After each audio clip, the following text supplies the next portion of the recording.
Hi, let's talk about video notes 1. A lot of bullet points here. A lot of the vocab is highlighted, and you'll be looking at that later. So stick with me. Read chapters 10 and 14 to cover information about this unit. There's a theory in chemistry and in science in general called kinetic molecular theory. And so what a theory does is explain. And so this theory explains using two main ideas. There are others, but one main idea is that all matter is made of tiny particles and that those particles are in constant motion. So as King Julian would say, you've got to move it, move it. He likes to move it, move it. And so molecules and tiny particles are in constant motion. So how does this theory help us explain stuff? Well, we have solids, liquids, and gases. And so solids are in constant motion, and those particles are close together, so their motion is mostly vibrational. Okay, they're considered condensed. Liquids, also constant motion.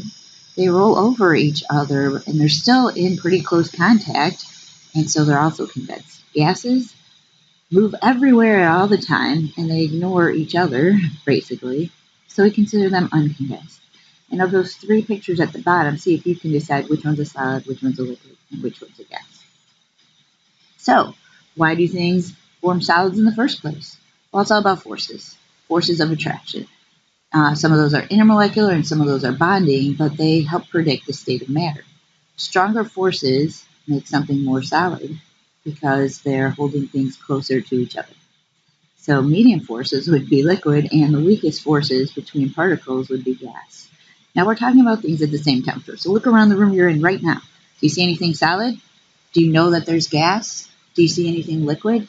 Okay, all in the same room at the same time, there's different forces holding those things together. The stronger the force, the more chance it'll be a solid. Okay. So we need to talk about kind of energy, because forces involve energy, and so we need to talk about two kinds of energy: potential energy, and we're going to define that as energy of position or stored energy, and then kinetic energy. It's the energy of motion, and we talk about particles moving. Remember, kinetic molecular theory is that particles are in constant motion, moving particles. So the way you can calculate kinetic energy is to know 1/2 the mass of a particle times its velocity or speed squared. Okay? And that creates kinetic energy. So when we talk about phases, solids, liquids, gases, those phases can change. And so you need to know the different phase changes and what happens in a substance when that phase changes and what it's called. Okay, you probably know this one. Solid to liquid is melting. If you know that a liquid can turn into a solid, it's freezing. And then if a liquid turns into a gas, it's called boiling. So all of these vocab words, please put them into your notes and know what they mean. Okay, some that you might not be as familiar with is when a solid turns into a gas. Directly into a gas is called sublimation. And when a gas turns directly into a solid, it's called deposition. Oh, look at those two people at the bottom, helping you with remembering your states and methods. Okay. Now, two words that people use interchangeably sometimes are boiling and evaporation, but in science, you have to know the difference. Okay. So what I want you to look at is this picture, and you see evaporation, but which molecules are evaporating? Just the ones at the surface. So evaporation is surface only. Surface escapes. Escapees. All right, so in evaporation, the molecules at the surface are able to turn into a gas. Boiling is different. Boiling is everywhere. Right? So when particles are boiling, this particle right here could turn into a gas, and then a bunch of his friends could too. And so you'd have this bubble, and inside that bubble would be gaseous H2O. So evaporation is surface. Boiling is everywhere. Boiling is at a specific temp, boiling point, and then evaporation is any temperature. Okay, evaporation, any temp. Right. At the surface. Boiling is everywhere in a liquid at the boiling point. Good. So evaporation is a cooling process because when those surface molecules leave, guess what happens to the rest of this liquid? It's a little bit cooler. Okay. So the hottest particles leave because they have the most energy and they're at the surface. So everything else in that liquid is a little bit cooler after that. All right. Think about sweating. When you sweat, the particles leave the surface of your skin, making you cooler. Imagine you had 3,000 people packed into a school dance. Woohoo, yay, party, dancing.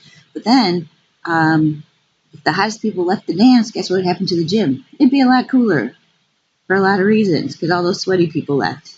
Hottest them on sweaty. All right, so heat versus temperature. Two terms that we use a lot in chemistry, and you do have to know the difference because there's a difference. Okay, we're going to think of heat as energy transferred from hot objects to cold objects, the flow of energy. And we're going to use calories and joules to help us express that. Or kilojoules, remember, kilojoules or kilocalories, put any metric prefix on those. Okay, temperature is an average kinetic energy due to the motion of particles. Remember that kinetic energy is 1/2 the mass times the velocity squared, so those particles are moving and how heavy they are. If we take an average of that, that's what temperature is. Okay, so we use degrees Celsius, Fahrenheit, or Kelvin. We're going to most often use Celsius, right, for this unit. Okay, heat is energy though, so we talk about heat transfer. So the heat's going to flow from the hotter object to the colder object. So if you're thinking about it, all right, what has more heat, a drop of boiling water or snowman sculpture of the bunny? Okay, here's snowman sculpture of the bunny. Yeah, which one has more heat? Well, heat is the ability of energy to be transferred, and even though this is very cold, if you add up all the energy of those particles, it's still going to have more heat than one drop of boiling water. Okay, so in this unit, we're going to be talking about how to detect and measure and calculate heat flow. Woohoo! All right. Hotter particles move faster, so they dictate the movement. That's why heat flows from hotter to colder objects. So when you touch an ice cube, which way does the heat go? Hey, you're probably going to pause this and run and get an ice cube right now. You're holding your hand and you say, wait a second, my hand feels colder. Yeah, because the heat from your hand went into the ice cube. Try it now. Pause this and go. So when we started with ice and then heated it up until it was boiling water, we were able to make a curve, right? And this curve represents for a pure substance what kind of changes the substance goes through in terms of temperature and phase. Right? So here we have solid substance this whole time, and then at this flat line, the solid substance is going to melt if you're adding heat. So the solid's going to turn to the liquid. And then here we would have a liquid substance the whole time. And then at this point, which is going to be the boiling point, then the liquid is going to turn into a gas. And then finally, over here, we have a gas the whole time. So there's phase changes going on, and then when there's single states of matter, there's temperature changes going on. And if you notice, this part of the graph is much bigger than that part of the graph. So why does boiling have a longer line segment than melted? Okay, think about that. We'll talk. All right. Oh, look, it's a cooling curve. What's the diff? Well, if you notice, it's starting at a high temperature and cooling down to a lower temperature. But still, we're going to have gas here. Here's where it's going to condense. I said it condensed. Make sure you know your vocab. This is a liquid. And then a liquid is going to freeze. I said it freeze. And then you'll have all solid below that temperature, below that freezing. So a cooling curve is the opposite of a heating curve. And then it's just heat leaving instead of heat going in.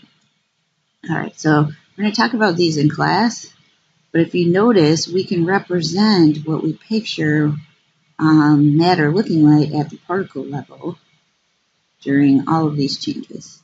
Okay. So keep this in mind, look at the different states of matter and think about what's going on. All right?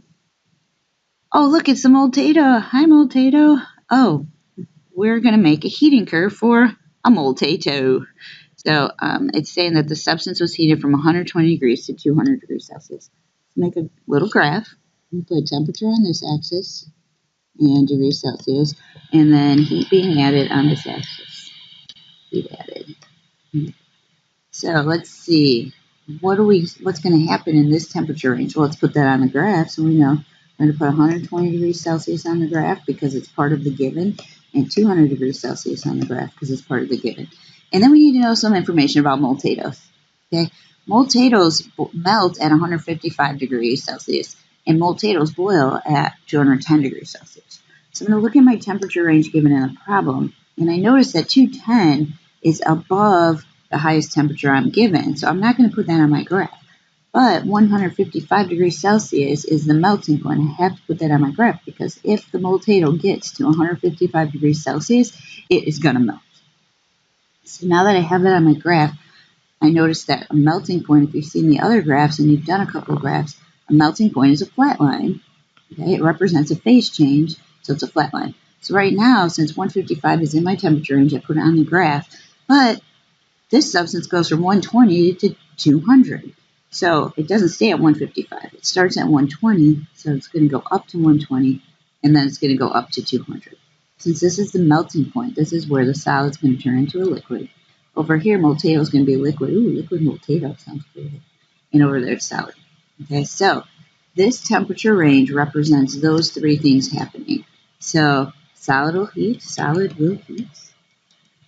and then solid will turn to liquid, solid will melt to liquid, and then after it's all liquid, liquid will heat. Okay, so there's a lot going on in that temperature range for Mr. Moltato or Mrs. Moltato. Right.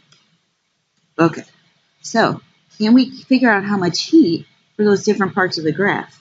There's an equation, Q equals M delta H, for the flat parts of the graph, because we have to know how much heat it takes to melt something. Okay, delta H is heat of phase change.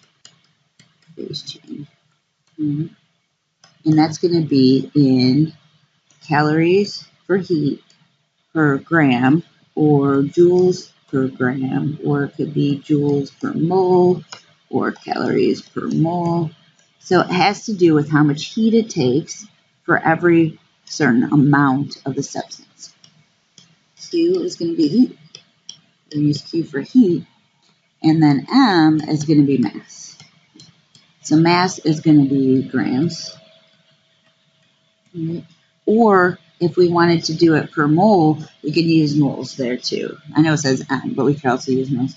Heat is going to be calories or joules or kilocalories. All right? So you need to know mass. You need to know heat of phase change.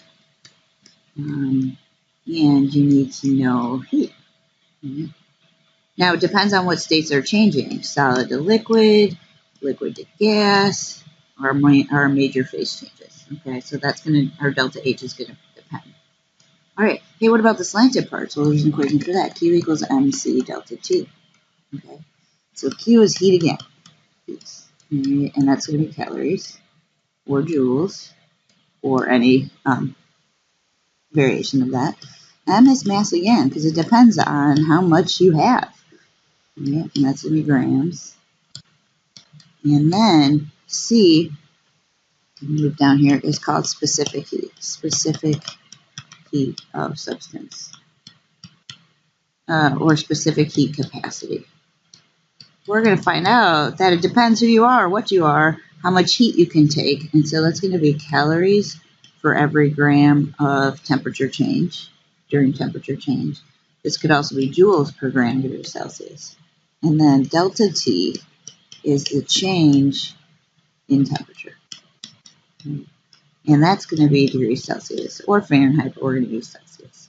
So, slanty part of a graph is when it's like this. So it's a single state of matter, slanty part, single state, and we can calculate the heat for there. I'm going to go back here. Flat part is phase change on a graph.